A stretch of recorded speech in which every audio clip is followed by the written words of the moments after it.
पणा होत होती ज्यावेळेला सन्माननीय राजसाहेब हे शिवसेना पक्षाच्या बाहेर पडलेले त्याच वेळेला स्वर्गीय हिंदू हृदय सम्राट बाळासाहेबांनी सांगितलं होतं की माझे फोटो का लावताय।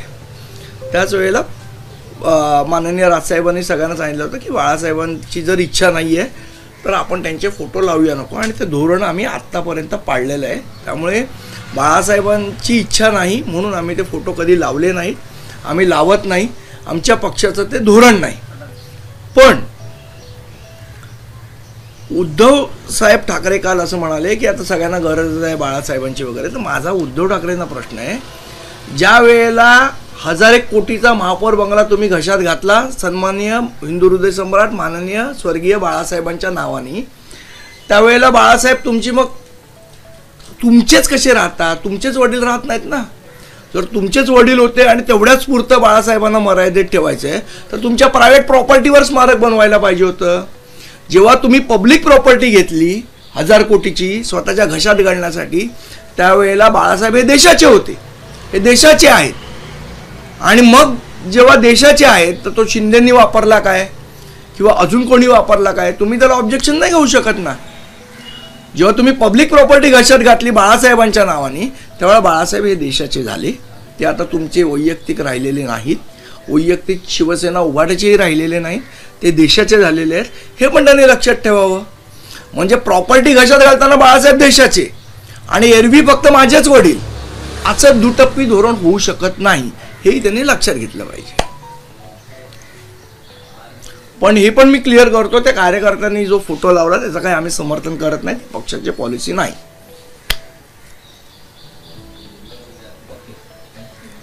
त्या कार्यकर्त्याशी काही बोलणं झाले का? तुम्ही त्याला काही सांगितलंय किंवा नाही, आम्ही सांगितलं नाहीये, त्यांनी मला असं वाटतं ते होर्डिंग काढून टाकलेले। गुढीपाडवा मेळाव्याची तयारी नेमकी कशी असणार? खरं तर राज ठाकरे काय बोलणार याकडे संपूर्ण महाराष्ट्राचं लक्ष आहे। अतिशय जोरात तयारी चाललेली आहे। गेल्या 3-4 दिवसापासून आमचे सातत्याने अख्ख्या मुंबईवर मेळावे होत आहेत, ठाण्यात मेळावे होत आहेत, बाकी ठिकाणी महाराष्ट्रात सगळीकडे मेळावे होत आहेत, आणि उत्साहाने सर्व महाराष्ट्र सैनिक हे मेळाव्यासाठी गुढीपाडव्याला शिवतीर्थावर जमतील। लाखोंच्या गर्दीत सन्माननीय राजसाहेबांचं मार्गदर्शन होईल, आणि निश्चितपणे साहेबांचं गुढीपाडव्याचं भाषण असतं ते महाराष्ट्राची दिशा बदलणारं भाषण असतं, महाराष्ट्राला नवीन दिशा देणारं भाषण असतं, आणि महाराष्ट्र सैनिकांनी पुढे काय करायचं आहे वर्षभरात त्याचं मार्गदर्शन करणारं भाषण असतं। नवीन रचना अंमलात आलेली आहे, तुम्ही सहअध्यक्ष झालेला आहात, आगामी स्थानिक स्वराज्य संस्था निवडणुका किंवा महानगरपालिका निवडणुका या डोळ्यासमोर ठेवून एकंदरीतच रोडमॅप राजसाहेबांच्या भाषणात असे कसं वाटतं? नाही, आता सन्मान्य साहेब काय बोलणार आहे मला माहीत नाही, पण एक नक्की सांगतो की येणारी महानगरपालिका हे आमचं लक्ष तर आहेच। मुळात विषय असा आहे की सध्या सगळ्या विषयांवर लोकांना भरकटवलं जात आहे, मूळ विषय बाजूला राहत आहेत।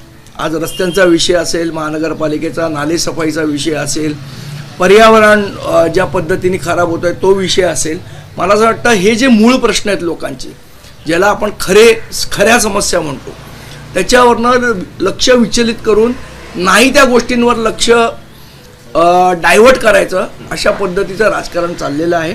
आम्ही निश्चितपणे लोकांचं लक्ष हे खऱ्या प्रश्नांवर वेधणार आहोत, आणि येणाऱ्या आगामी काळात ते आपल्याला दिसेल। अनेक रस्ते हे काँक्रिटीकरणासाठी खोदण्यात आलेले आहेत, साधारणपणे 719 किलोमीटरचे रस्ते हे खोदण्यात आले, त्यामध्ये अतिशय चांगल्या दर्जाचे रस्ते बनवण्यासाठी जे उत्तम कंडिशन मध्ये रस्ते तेही पूर्णपणे खोदण्यात आले, आणि त्याला 31 मेची डेडलाईन दिली, 70 दिवसाचं टार्गेट। महापालिकेचे रस्ते घोटाळा हा काय आजचा विषय नाही, हा गेल्या 25 वर्षात सातत्याने पुढे येणारा विषय आहे। त्यावेळेला काही 6 मारवाडी कॉन्ट्रॅक्टर होते, त्यांनाच कॉन्ट्रॅक्ट दिलं जातं, आता 5 वेगळे कॉन्ट्रॅक्टर आहेत, त्यांनाच कॉन्ट्रॅक्ट दिलं जातं। त्यामुळे सातत्याने घोटाळे महानगरपालिकेत होत आहेत।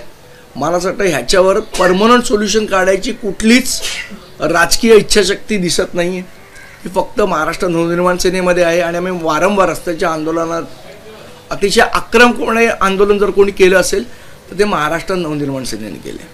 सौगत मोदी या कार्यक्रमावरून आता उद्धव ठाकरेंनी टीका केली मोदींवर की तुम्ही हिंदुत्व सोडले का जाहीर करा, मुळात उद्धव ठाकरेंची ही टीका तुम्हाला पटते का? काय तुमची प्रतिक्रिया? मुळात हिंदुत्व हे मला वाटत नाही की कोणाची जागीर आहे आणि कोणाची मालकी आहे। की हे केलं तर तुम्ही हिंदू नाही आणि ते केलं तर हिंदू नाही, हे सर्टिफिकेट देणारे उद्धव ठाकरे पण कोण आणि भाजप पण कोण? भाजपलाही तो अधिकार नाही दिलाय की हे केलं तर तुम्ही हिंदू आहात आणि हे केलं नाहीत तर तुम्ही हिंदू नाहीत. हा सर्टिफिकेट द्यायचा अधिकार ना भाजपला आहे ना उद्धव ठाकरेंना आहे. मला असं वाटतं हा अधिकार जनतेचा आहे, जनता ठरवेल. संसदेमध्ये स्थलांतरण विधेयकाला लोकसभेची मंजुरी मिळालेली आहे. अमित शहांच्या घुसखोरांना इशारा आहे की भारत म्हणजे धर्मशाळा नव्हे. रोहिंग्या किंवा बांगलादेशी किंवा पाकिस्तानी आपल्या देशामध्ये अवैध पद्धतीनं घुसखोरी करतात, त्या अनुषंगानं काय करते? मला असं वाटतं ही महाराष्ट्र नवनिर्माण सेनेच्या भूमिकेचाच विजय आहे. सर्वप्रथम पाकिस्तानी कलाकारांना त्यांच्या पार्श्वभावावर लाथा मारून हाकलवण्याचं काम जर कोणी केलं असेल तर ते महाराष्ट्र नवनिर्माण सेनेने केलं आहे. आता सगळ्यांना जाग आली आहे त्या भूमिकेविषयी, त्याबद्दल त्यांचं अभिनंदन. विधानसभा अधिवेशनामध्ये पाणी टंचाईवरून मोठ्या प्रमाणात टीका झाल्याचं सरकारवर पाहायला मिळालं. मंत्रालयात जिथून राज्याचा कारभार चालतो त्या मंत्रालयात मागच्या 3 ते 4 दिवसांपासून पाणी नाहीये. मुख्यमंत्र्यांच्या दालनात सुद्धा पाणी नाहीये. लोकांना आणि बहुमत कर्मचाऱ्यांना प्रचंड त्रास सहन करावा लागतो या सगळ्या विषयावर. गंगेचं पाणी आणून द्यावं लागेल त्यांना.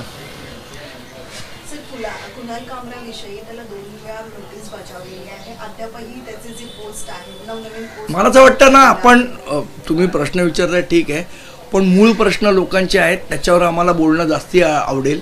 आता कुणाल कामरा असेल, औरंगजेबाची कबर असेल, या सगळे विषय हे मूळ विषयांपासून भरकटवण्यासाठी तयार केलेले विषय आहेत. आम्ही जे बोलू ते लोकांच्या खऱ्या प्रश्नांवर, ही आमची भूमिका आहे. तोही त्यातलाच भाग आहे.